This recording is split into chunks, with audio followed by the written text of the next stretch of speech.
Това е бъдещето на хората, тая клетка. И без никакви загуби да превърне енергията, да речем, получена от Слънцето, да я направи на водород и кислород, да я складира и да я ползвате когато искате.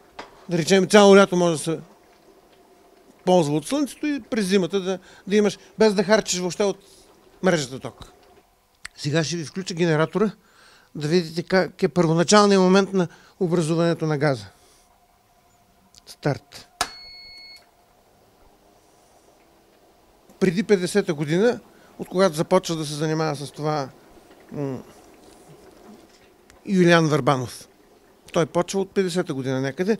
Той газ не е намирал никакво приложение. Само от училище се е знаел за гърмящия газ. И не се е използвал. Той намира човека приложение на този газ. От признателност, според мен, към Юлиан Върбанов, който е взел американското име Юл Браун, го наричат Браун газ. Българин е намерил приложението, иначе този газ е от, мисля, че беше от Фарадей. Значи с Браун газ цената на използваната енергия от мрежата става 2 пъти по-ниска. Това е топлообменник. Топлообменник, който в фокуса на цилиндричен рефлектор е поставен огъня, който е от Браун газ. Този огън от Браун газа загрява водата и тя е в мрежата на парното в дома.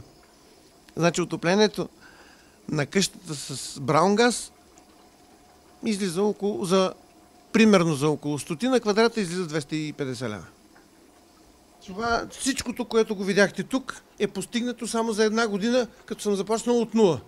Почнах с генератори, направени от стари акумулатори, основни акумулатори с калиева основа, които работят. С това нещо работих около 4 месеца. Това е прототип. Отначало виждате каква е разликата на тези и на тези генератори. Това са нормалните клетки, които са още от 1830 година. Това, дето извира, е газа точно от генератора. 7 патента имам по тези въпроси. Те вече са излезли. Някои от тях са излезли, не са всичките. Браун газа се получава при електролиза на водата. Килокалориите на браун газа са 148 при едно и също състояние и налягане, а на бензина, примерно, са 45. На пропан-бутана са 38. На дизела са около 42 килокалории. А това е 148. Значи енергията, която има като газ, е огромна. Водорода и кислорода най-добре е да се използва в двигателите с вътрешно горене, за да повиши тяхното качество на горене и ефективността. Ние стигнахме, използвайки браун газ,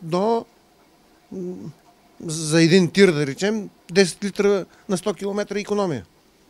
Иначе в автомобилите до 40-45%. Значи самото изобретение е основната клетка.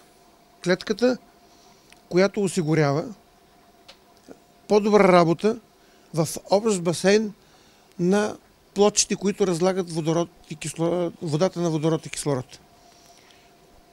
Това в момента е устройство за до 2 литра обем на двигател. Ето го, то тръгна. Произвежда газ. Това прави около 40% икономия на гориво. Няма значение колата с бензин ли е, с дизел ли е, с газ ли е.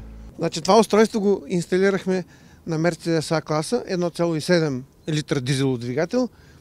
При 80 км в час скорост наравно ни даде разход 2,8 литра, което е жестоко. Има правила. Правила при ползването. Той нормалният газ е опасен, бензина не е ли опасен? Всичко е опасно. Винаги ме е вълнувало нещо ново, което го няма в света. Събирал съм по време на комунизма парички да изкарам половина-1 година и с тези пари половина-1 година затварям и почвам да измислям нещо ново. Това ми е целият живот бил така.